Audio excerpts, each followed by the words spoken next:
Matod pastubag nato sa Salmo, ang Ginoo akong kahayag ug akong kaluwasan. Sa imong kinabuhi, tinuod ba nga ang Ginoo gyud imong kahayag ug kaluwasan? Tinuod dili. Wa na jud ka mamakak. Kinsa dinhi ang wa na gyud mamakak tas kamot. Istoryahe.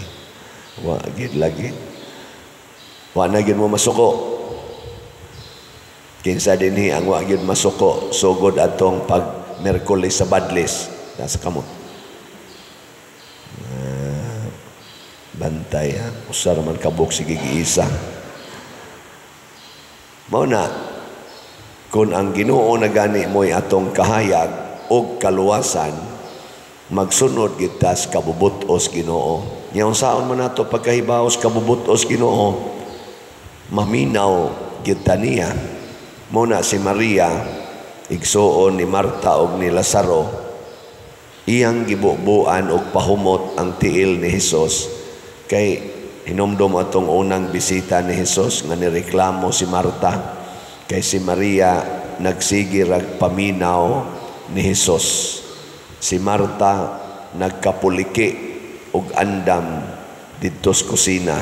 Si Maria naminaw ra ni Hesus. Pasabot iya gyung gi-absorb unsay kamatuoran nga gisulti ni Hesus. Ug usa sa gisulti ni Hesus, aning mga adlawa patyon ko nga inig abot na aning panahon nga magsaulog ta sa pista sa pagsaylo, dako nga kasaulugan sa Jerusalem, ila kong ilansang sa cross. Nya kay kani unom naman lang ni kaadlaw sa dili pa ang maong kasaulugan, nituo man si Maria nga wa mamakak si Hesus, motong iya na lang gi anoint daan ang tiil ni Hesus. Kay ilam ng batasan sa una nga kanang igdayong lubong butangan gyud pahumot ang lawas sa minatay.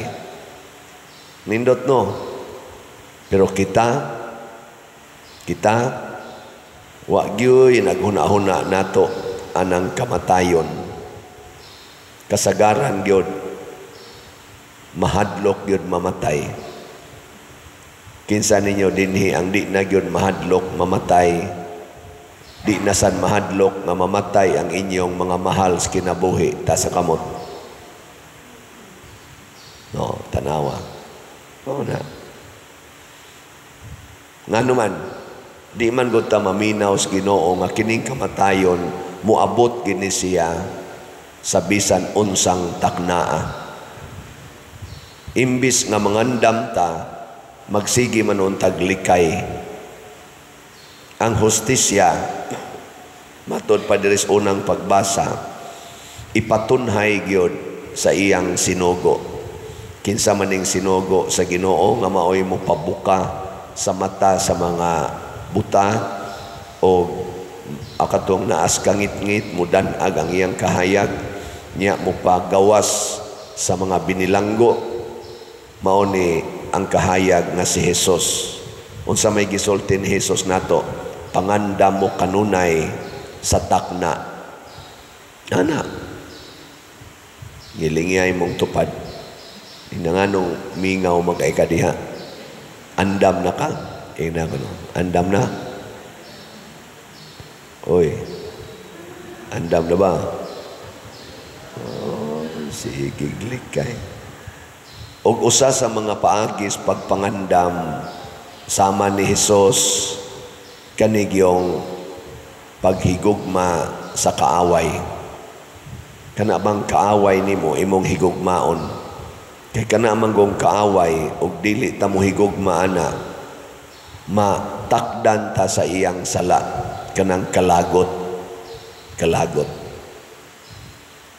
Kinsa man sa ato rong mga politicians ang nagsigi jog higugmas kaaway be na mo na ibutaran kanang sige pakigaway Ay lang nagbutari. Ikaduha, ayaw gyud higugmas kwarta.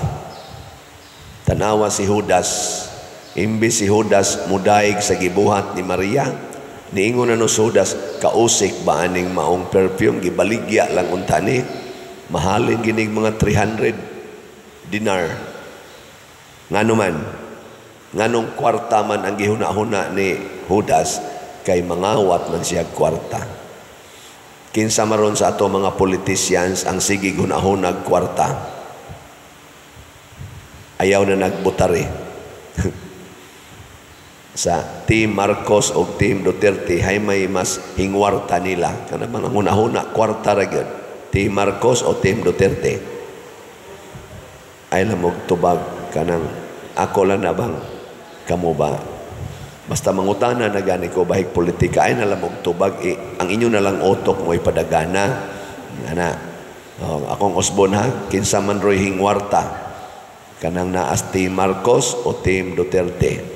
Ya kanang hingwarta ayaw na nagsuportahi.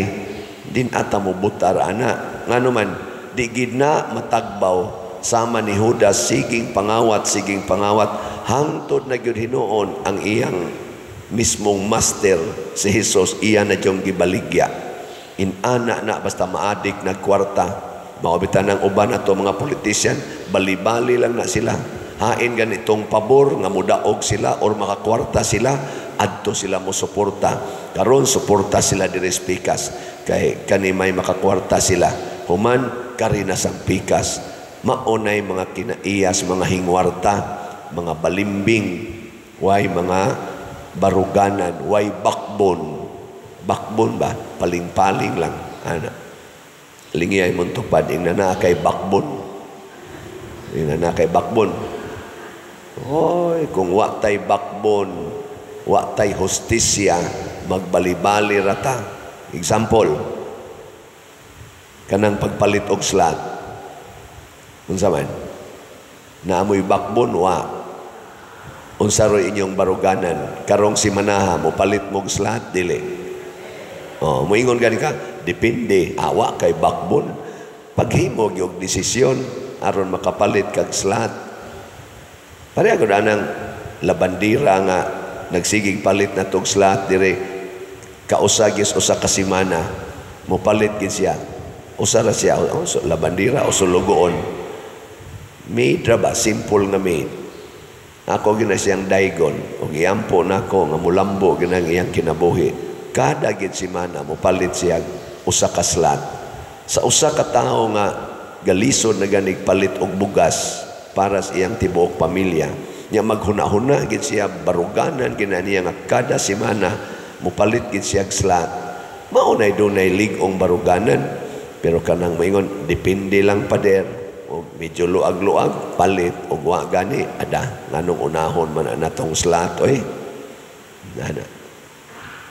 Unsa may makapalangit sige kag pausaban ang imong balay, sige kag papintal, palit ka ng mga gadgets, mga para sa imong make-up, para sa imong maintenance, para sa imong mga ganang suroy-suroy, para sa imong mga gadgets. Makapalangit na og mamatay ka, ugma. Pulos yun na, way kwenta. Pero mupalit kag slot, inigatubang nimo dito, tuwa si San Vicente Ferrer. Di ba? Nipalit mo kag slot para sa parokyang San Vicente Ferrer. Tuwa dito, gaatang ng daan.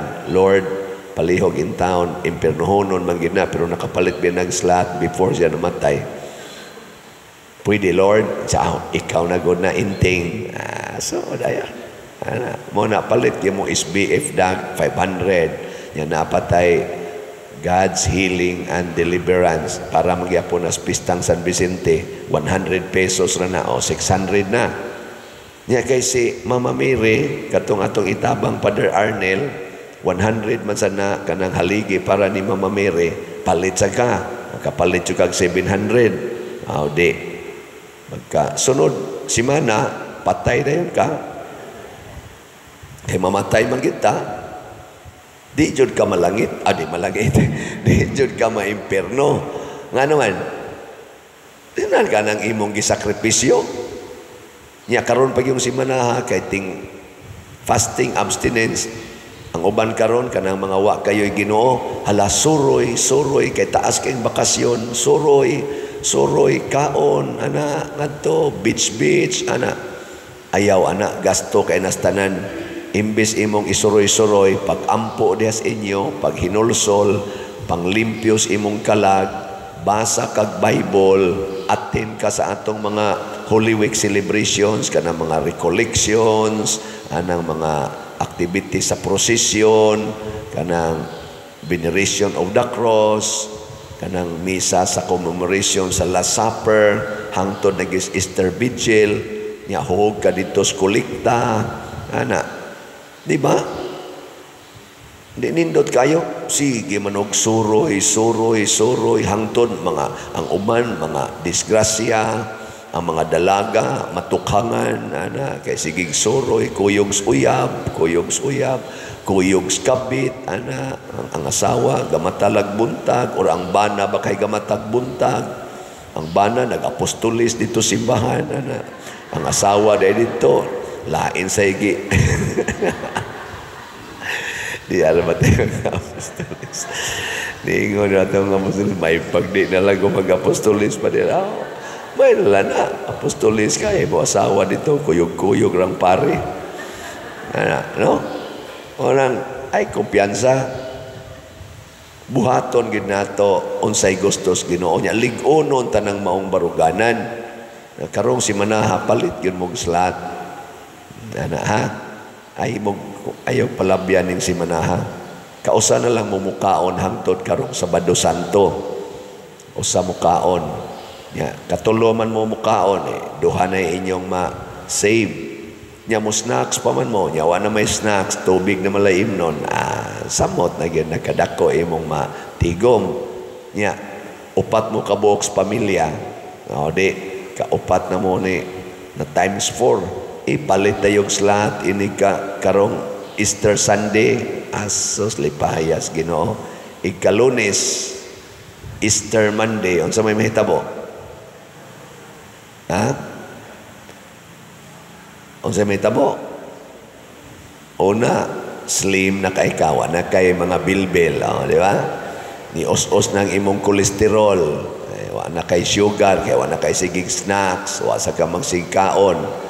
Niya, nawa pagin imo mga arthritis, na hasta imong high blood, ibalansi na, normal na imong high blood, ang imong dugo.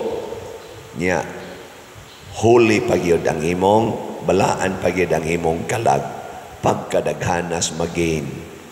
Pero sigig suroy, kaon, paghuman, sakang kolesterol, sakang sugar, niyap, sige pang tinukhangay dito ay mga kasal, hala, buligo na kay kalag, ana, wa, sagyod ka simba, kay sige laglaag, ana, samot na gyud ka. Inighuman sa Holy Week, ikaw nahimong evil. Imbis nga Holy Week, nahimong evil week. Di ba? Atong iyampo, ang atong mga katauhan, labi ng atong mga politicians karon, o sa samang higayon, mupili sabta ang tinuod nga tao nga nagsunod sa Ginoo, mangandam gyud sa kamatayon, ug usa sa pagpangandam sa kamatayon mao gyud ang pagbiya sa sala, ug ang makabiya sa sala kana gyung paghigugmas kaaway, pagpaambit anang bahandi, dili ang pagtigom sa bahandi, ug labaw sa tanan kana gyung antos alang sa kalipay sa katilingban, samas gibuhat ni Jesus.